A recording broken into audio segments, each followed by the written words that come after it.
आज ज्योतिषाचार्य प्रथम सेमेस्टर द्वितीय पत्र, जिसमें ग्रहों के शयनादि अवस्था को आज पढ़ाना है। ग्रहों के शयनादि अवस्था कितने होते हैं? 12। जैसे श्लोक है, देखो, शयनम चोपवेशश्च नेत्रपानी प्रकाशने गमना गमने चैव सभायाम बस्तिस्तथा आगमो भोजनम चैव नित्यलिप्सा च कौतुकम निद्रा चैता ग्रहावस्था कथिता पूर्व सूर्य भी। अब ये पहला क्या है? शयन। दूसरा उपवेशन। तीसरा नेत्रपानी। चौथा प्रकाशन। पांचवा गमन और छठा आगमन। ये गमना गमने है, तो गमन और आगमन। फिर सातवां सभायाम बस्ती, एक भाग है। आगमो आगम भोजनम चैव नित्य लिप्सा जो कौतुकम 11वां है। निद्रा अवस्था 12। निद्रा चैता ग्रहावस्था, ग्रहानाम पूर्व सूर्य। पूर्व विद्वान ने, पूर्व ज्योतिषियों ने ऐसा कहा है कि ग्रहों के शयनादि जो है 12 अवस्था 12 अवस्था होती हैं। अब ये कैसे समझेंगे कि ग्रह के जो 12 अवस्था है कि कैसे पता चलेगा कि ग्रह की अवस्था क्या है? तो जिस ग्रह का निकालना है उसके गणित है, गणित के द्वारा आप ग्रह की अवस्था निकाल सकते हैं। जैसे उदाहरण के रूप में देखिए, प्रश्न देखिए। अब यहाँ पर फॉर्मूला है ग्रह नक्षत्र संख्या गुणे, जो इसको गुणा कर दीजिए ग्रह संख्या से। जो भी ग्रह निकाल रहे हैं, सूर्य निकाल रहे हैं तो 1, चंद्र निकाल रहे हैं तो 2, इस क्रम से चलेगा। 1 2 3 4 5 6 7 ऐसे। तो सूर्य की संख्या 1 होती है। तो ग्रह नक्षत्र संख्या, ग्रह नक्षत्र से ग्रह किस नक्षत्र में है उसकी संख्या गुणे ग्रह संख्या, उसको फिर गुना करिए ग्रह के नवांश संख्या से, उसमें फिर जोड़ दीजिए जन्म नक्षत्र की संख्या। जन्म नक्षत्र जो है बच्चे का, जो जिस नक्षत्र में जन्म है वो, फिर इष्ट घटी को जोड़ दीजिए और फिर 12 से भाग दे करके जो भी शेष आएगा नंबर में 1 2 3 4 5 6 7, वो शयनादि अवस्था क्रमशः आ जाएगा। मान लीजिए उदाहरण में 7 अवस्था, 7वां शेष 7 शेष आया तो सभायाम बस्ती। 8 आया तो आगम अवस्था। 9 आया तो भोजन अवस्था में, ऐसा समझिए। अब एक उदाहरण ले लेते हैं। जैसे देखिए, उदाहरण के द्वारा सूर्य 3 राशि 18 अंश 26 कला 14 विकला पर है। तो मतलब यहाँ पर सूर्य कर्क राशि में चल रहा है ना? मिथुन राशि बीत करके कर्क राशि में चल रहा है। कर्क पूरा नहीं हुआ अभी। जन्म नक्षत्र पुनर्वसु है और इष्ट घटी 32 है। जन्म लग्न 10 है। सूर्य नक्षत्र श्लेषा है जिसकी संख्या 9 होती है। ग्रह संख्या 1 है सूर्य। सूर्य का निकाल रहे हैं हम, तो इसकी कुंडली में ग्रह किस अवस्था में है?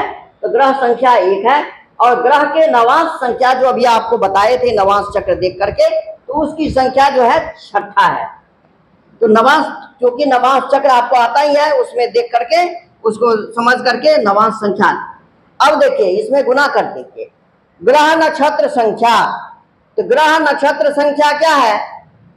ग्रह नक्षत्र संख्या कितना है? ग्रह नक्षत्र संख्या कौन सा है बताइए? सूर्य है ना ये, तो सूर्य अश्लेषा में है। तो ग्रह नक्षत्र संख्या इसका नंबर 9 होता है, तो 9 लिख देंगे। अब गुणे ग्रह संख्या कितना है? ग्रह संख्या सूर्य है तो 1 लिख देंगे। फिर गुणे कर देंगे ग्रह के नवांश संख्या। ग्रह नवांश संख्या कितना है? 6 है, तो 6 से गुना कर दीजिए। ये बराबर कितना होगा? 9 छक्के 54, ये हो जाएगा। ये 54 हो गया। इसमें आप जोड़ दीजिए ग्रह जन्म नक्षत्र संख्या। अब जन्म नक्षत्र संख्या क्या है? देखिए, जन्म नक्षत्र पुनर्वसु है। जन्म नक्षत्र पुनर्वसु है तो पुनर्वसु की संख्या क्या है? अश्विनी, भरणी, कृतिका, रोहिणी, मृगशिरा, आर्द्रा, पुनर्वसु। कितना हुआ? 7। जन्म नक्षत्र संख्या ग्रह कहाँ गया, जन्म नक्षत्र संख्या 7 जोड़ दीजिए। जन्म नक्षत्र संख्या 7 है। उसके बाद इष्ट घटी जोड़ दीजिए।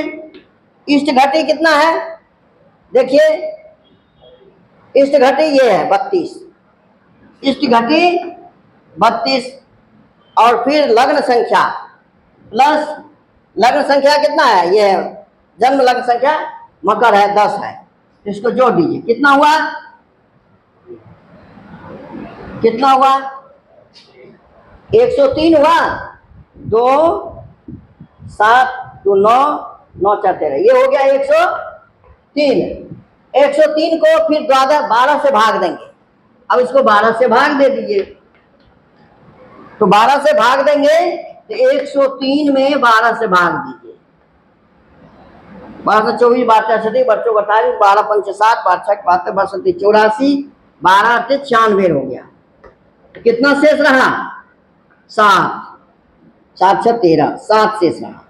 यही शेष जो है, ये शेष जो है ये कितना है, कौन सा नंबर है ग्रह के, ये शेष जो है यही शयनादि अवस्था हुआ। 7वां नंबर कौन सा है, सभायाम बस्ती।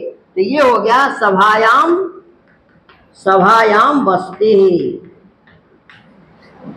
सभायाम बस्ती, ये अवस्था हो गया। यही इसी प्रकार ग्रह के उदाहरण लेकर के कि ग्रह किस, कौन सा ग्रह कितने स्पष्ट पर है, ग्रह स्पष्ट जब करेंगे तब पता चलेगा। जैसे यहाँ पर 3 18 26 14 है सूर्य का, ऐसे ही चंद्रमा मंगल बुध बृहस्पति सबका चलेगा। फिर जन्म नक्षत्र क्या है, बच्चे का जो जन्म हुआ है वो किस नक्षत्र में हुआ है, इष्ट काल कितना है, और जन्म लग्न क्या है, सूर्य नक्षत्र की संख्या क्या है, सूर्य जो है ये यहाँ पर ग्रह है तो किस नक्षत्र में है उसकी संख्या, और ग्रह संख्या ये उसको लेकर के नवांश संख्या कितना है वो गणित कर करके फिर 12 से लास्ट में भाग दे करके जो भी शेष आएगा वही जो है हमारा शयनादि अवस्था, उसका नंबर आएगा।